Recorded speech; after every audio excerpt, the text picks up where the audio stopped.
साईं की बात। बच्चे, मैं ना तुम्हें वास्तविकता से अवगत करवाऊंगा मेरे बच्चे। वो वास्तविकता जिससे तुम भाग रहे हो ना, या फिर तुम्हारे सामने आ ही नहीं रही ना, वो वास्तविकता मैं तुम्हारे सामने लेकर आऊंगा, क्योंकि वो लाना बहुत बहुत ज़रूरी है। वो सच्चाई लाना बहुत बहुत ज़रूरी है जो तुम्हारे सामने नहीं लाई गई, और आधा अधूरा सच तुम्हारे सामने लाया गया। लेकिन मैं वो वास्तविकता तुम्हारी ज़िंदगी में लाने वाला हूँ, वो चीज़ें मैं तुम्हारी ज़िंदगी में लाने वाला हूँ, वो खुशियाँ मैं लेकर आऊँगा, लेकिन सच्चाई के साथ। उस सच्चाई को तुम्हें स्वीकार करना होगा। देखो, सच्चाई को लेकर ना घबराना मत, बल्कि ये सोचना कि अगर मैं तुम्हारे सामने सच्चाई नहीं लेके आता ना, तो तुम्हारे साथ धोखा हो रहा था, झूठ फरेब हो रहा था, जो मैं बिल्कुल नहीं देखना चाहता कि तुम्हारे साथ कोई झूठ हो, कोई फरेब हो ना। मैं ये बिल्कुल भी नहीं देखना चाहता, बिल्कुल नहीं। और सुनो, तुम मेरे दर्शन पाना चाहते हो ना, तो सुनो, मैं तुम्हें ब्रह्म मुहूर्त में ना तुम्हारे पास आऊँगा। तुम्हारे कानों में आवाज़ भी आएगी मेरी, तो समझ जाना कि हाँ, तुम्हारा साईं वहाँ पर आ चुका है, मैं वहाँ प्रकट हो चुका हूँ। और मैंने तुम्हें पहले से ही बता दिया है कि तुम्हारे कानों में आवाज़ आएगी, वो भी ब्रह्म मुहूर्त में मेरे बच्चे। तुम मेरा इंतज़ार करना, मैं आऊँगा सुबह, मैं आऊँगा, तुम्हारे कानों में आवाज़ लगाने आऊँगा, तुम्हारे सर पर हाथ फेरने आऊँगा। घबराना मत, तुम्हारा साईं आएगा तुम्हारे पास। तुमने मुझे बुलाया है ना, तो मुझे आना ही है, मैं आऊँगा। इस बार तो मैं तुम्हें बोल कर आ रहा हूँ, तैयार रहना मेरे दर्शन के लिए, तैयार रहोगे ना।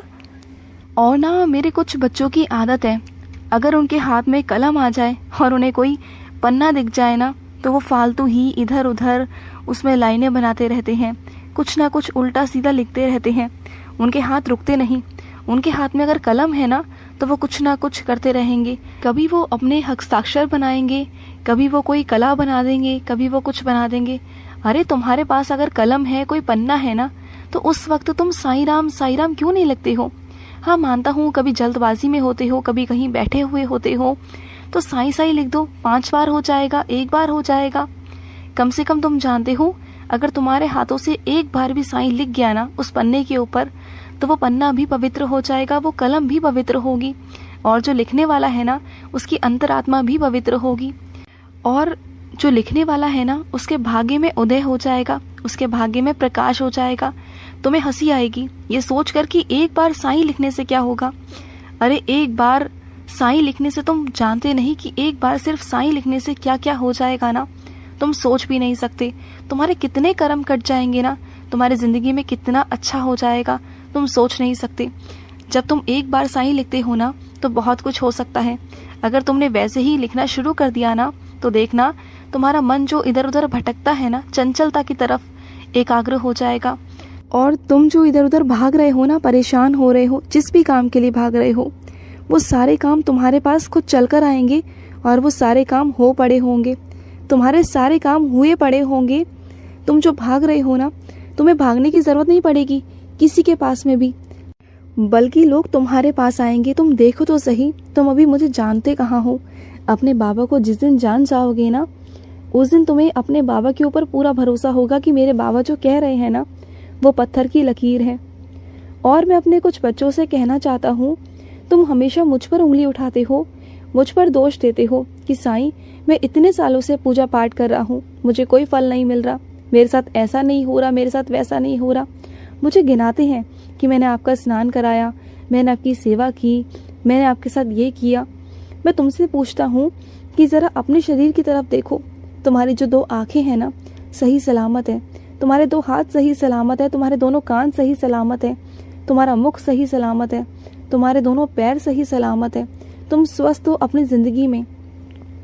तो क्या मैंने कभी जताया तुम्हें कि मैंने तुम्हें एक स्वस्थ शरीर दिया? हाँ, जताया मैंने तुम्हें कभी? और भी देखो ना, अपने अंदर की चीज़ें देखो कि तुम्हारे अंदर के अंग जो मैंने दिए, वो भी तुम्हें तोहफे के रूप में दिए। तुम्हें छत दी, तुम्हें परिवार दिया, तुम्हें कमाने का जरिया दिया, और फिर भी तुम मुझ पर दोष लगाते हो। मैं तुम्हें जता नहीं रहा, मैं तुम्हें बिल्कुल भी नहीं जता रहा, बस ये बता रहा हूँ कि उन लोगों के पास जाके देखो जिनके अंग अधूरे हैं, जो चल नहीं पाते, हाथ से काम नहीं कर पाते, देख नहीं पाते दुनिया को, जो सुन नहीं पाते। तुम तो मुझे सब कुछ कर सकते हो ना, देख सकते हो, छू सकते हो, मुझे खाना खिला सकते हो, सब कुछ कर सकते हो, लेकिन उसके बावजूद भी तुम्हारे मन में इतनी सारी शंकाएं, इतनी सारी शिकायतें कि बाबा ऐसे क्यों, वैसे क्यों। हाँ, मानता हूँ कि बहुत सारी चीज़ें ऐसी हो रही हैं तुम्हारी ज़िंदगी में जो तुमने कभी चाही नहीं थी, लेकिन वो हो रही हैं। लेकिन इसमें तुम्हारे भी तो कुछ कर्म है ना मेरे बच्चे, तुम्हारे पिछले जन्म के कर्म जो आड़े आ रहे हैं, तो आड़े तो आएंगे ना। जो कर्म होते हैं ना, वो कभी भी इंसान का पीछा नहीं छोड़ते, वो साथ साथ चलते हैं। तभी तो कहता हूँ कि अच्छे कर्म करो। जो तुम्हारे पिछले कर्म हैं वो इस जन्म में कट रहे हैं, धीरे धीरे कर कर। मेरा कष्ट निवारण मंत्र पढ़ो, मेरी स्तवन मंजरी पढ़ो, तुम्हारे सारे कष्ट धीरे धीरे मिट जाएंगे। लेकिन आने वाला कल तो तुम अपना अच्छा कर सकते हो ना, अपने कर्मों के अनुसार।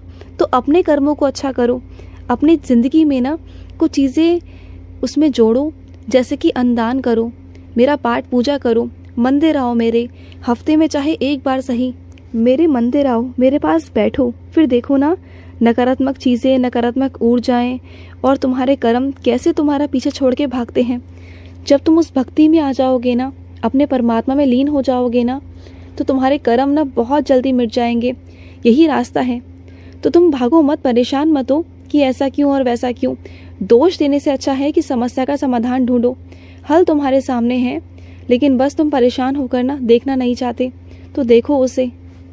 और सुनो, अगर कोई अपने चीज़ों का रौब जमाए ना तुम पर कि वो उसकी चीज़ है, तुम्हारी चीज़ नहीं है, और तुम्हें उसे इस्तेमाल नहीं करना चाहिए, और तुम्हारी मजबूरी है कि तुम्हें इस्तेमाल करना पड़ता है क्योंकि तुम्हारे पास है नहीं, तो परेशान मत होना। एक दिन वो आएगा कि तुम्हारे पास में सब कुछ होगा। तुम देख लेना, तुम्हें कभी किसी के आगे हाथ नहीं फैलाने पड़ेंगे, सब कुछ होगा तुम्हारे पास। आज जो लोग रौब झाड़ रहे हैं ना, कल को वही लोग देखेंगे कि तुम्हारे पास में वो सब है जो उनके पास में कभी हो ही नहीं सकता। वो कभी सपने में ना वो सामान लेने के बारे में सोच भी नहीं सकते। तो ऐसे दिन भी तुम्हारे जिंदगी में लेकर आऊंगा। थोड़ा वक्त दो अपने साईं को, श्रद्धा रखते हो मुझ पर, सबूरी कौन रखेगा? तुम्हारा ही काम है ना सबूरी रखना। और सुनो, जो तुमने मुझे मुकुट पहनाया है ना, वो थोड़ा सा टेढ़ा हो गया है, उसे सीधा कर दो। हाँ, तुम बिल्कुल भी ना ध्यान नहीं दे पाते हो, मुझे पता है। भागा दौड़ी में तुम्हारे घर के काम इतने सारे होते हैं, घर के काम, बाहर के काम, इतनी सारी जिम्मेदारियां हैं तुम्हारे ऊपर कि तुम ध्यान नहीं दे पाते हो। लेकिन मैं तुम्हें बता दूं, मैंने तुम्हारे घर का भ्रमण किया था। तुम्हारे घर में ना कोने कोने में जाले लगे हुए हैं। तुम्हारा जो घर का फ्रिज है वो भी थोड़ा सा गंदा हुआ पड़ा है। तुम्हारे घर में थोड़ी सी चीज़ें गंदी हुई पड़ी हैं, उन्हें साफ करने का समय आ चुका है। तो मैं ये नहीं कहूँगा कि तुम एकदम सारा सब कुछ साफ कर लो, लेकिन धीरे धीरे कर कर साफ करो।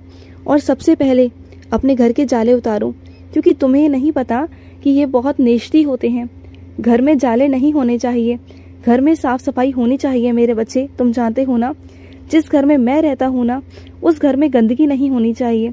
और सुनो, मुझे पता है कि तुम किसी को कुछ समझाना चाहते हो, बहुत सच्चे तरीके से, अच्छे तरीके से, सच्चे दिल से समझाना चाहते हो, लेकिन सामने वाला तुम्हारे चीज़ों को समझ नहीं पा रहा, उसे समझ में नहीं आ रहा, तुम्हारे शब्द उसे समझ में नहीं आ रहे। तो एक काम करो, तुम उनके पास जाओ, बैठो, उनसे आराम से बात करो। जब तुम उन्हें आराम से बैठकर समझाओगे ना आमने सामने, तब जाकर वो बात समझेंगे। अभी नहीं समझ आएगी उन्हें। अगर तुम फ़ोन पे उन्हें समझाना चाहोगे ना, तो वो नहीं समझेंगे। वो फ़ोन पर शब्द नहीं समझ पाएंगे तुम्हारे, वो तुम्हारे भावनाएं, तुम्हारी चीज़ें नहीं समझ पाएंगे। उन्हें ज़रूरत है तुम्हारी। जब तुम सामने से बैठ कर ना उन्हें समझाओगे ना, तो मैं तुम्हें पक्का वादा करता हूँ कि वो समझ जाएंगे। आज तुम परेशान हो ना कि वो समझ नहीं पा रहे और रिश्ते वहाँ ख़राब हो रहे हैं, तो रिश्ते तुम्हारे ख़राब नहीं होने दूंगा। तुम्हारे मन में डर है ना कि कहीं वो रिश्ता ख़राब ना हो जाए, तो नहीं होगा, बिल्कुल नहीं होगा।